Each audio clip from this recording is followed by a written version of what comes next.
governor, mimi, deputy wangu, sote ni timu moja ya kushughulika na mambo ya maendeleo ya Kenya, Meru ikiwa katikati.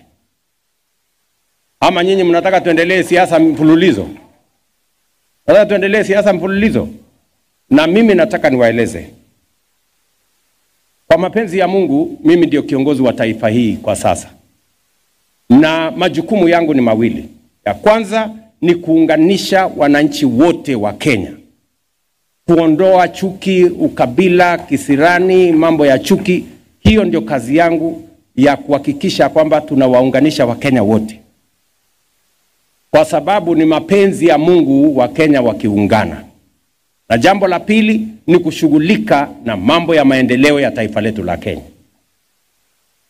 Na hiyo kazi nitafanya na bidii, kwa sababu Kenya imecheleweshwa miaka nyingi na siasa duni, siasa ya ukorofi na chuki na ukabila na mambo yale mengine ambayo haisaidii mtu. Tunataka tushirikiane. Na mimi nataka niwashukuru watu wa hapa sehemu hii kwa kunipatia huyu muungwana anaitwa Profesa Kithure Kindiki. Huyu muungwana, niwaambie, sasa niko na deputy. Huyu anaelewa barabara, anajua stima, anajua mpango ya serikali ya SHA, ni mtu mwadilifu.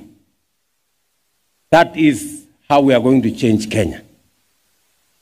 Ni mnanielewa? Yes.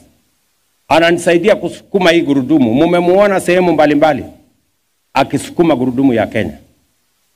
I am very proud that I have a deputy who understands government, who understands what we are doing in agriculture, who understands what we are doing in infrastructure, who understands what we are doing in education, who understands what we are doing in health, and is supportive to the ministers and to me to make sure that Kenya is going forward.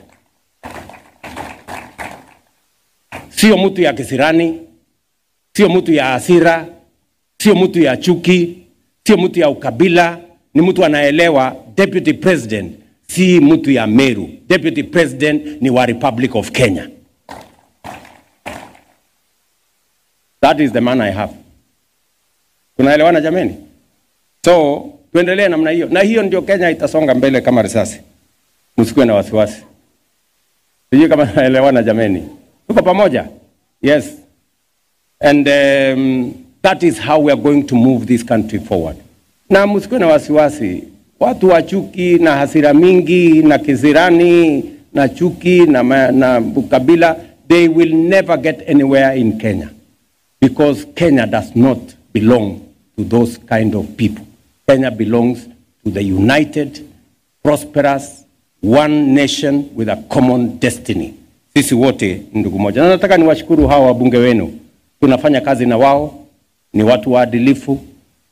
Wananisukuma sana, saa zingine hata kuliko wheelbarrow kwa mambo ya maendeleo ya hapa Meru. Lakini tunashirikiana pamoja na wao. Nataka nishukuru speaker wetu, Bwana Ayub Bundi, nasikia anaitwa Solomon, saa zingine. Na jeshi yake ya members of the county assemblies. Hebu simameni jameni, we didn't recognize you. Tuwapigie makofi hao wangwana member wa county assembly yetu. Thank you very much, ladies and gentlemen, for your solidarity and working together with the leaders of this county. You can count on my support as we make Meru great and as we make Kenya great. Tutashirikiana pamoja na nyinyi. So otherwise, watu wa Meru, mmeshukuru sana kufika hapa leo. Mimi nasema asanteni sana kwa kutukaribisha. Leo tumekuja hapa na pesa kiasi ya wale watu ambao wameadhirika kwa njia moja ama nyingine.